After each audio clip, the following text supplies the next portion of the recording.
కనబడలేదా? గోదారి తల్లి కడుపు కోత వినబడలేదా? గోదారి నీళ్ల రక్త ఘోష కనబడలేదా? గోదారి తల్లి కడుపు కోత వినబడలేదా?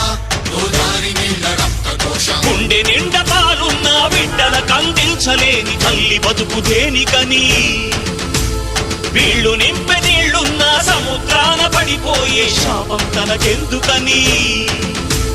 బరువై దయ కరువై తను వెలియై ఇక బలియై ఉప్పు సాగరాలలోకి వెళ్ళలేక వెళ్ళలేక వెక్కి వెక్కి పడుతున్నది వృధాగా కనుమూయలేక. ఆ అలల అలజడి ఆ తడియారని కంట తడి, ఆ అలల అలజడి తడియారని కంట తడి కనబడలేదా?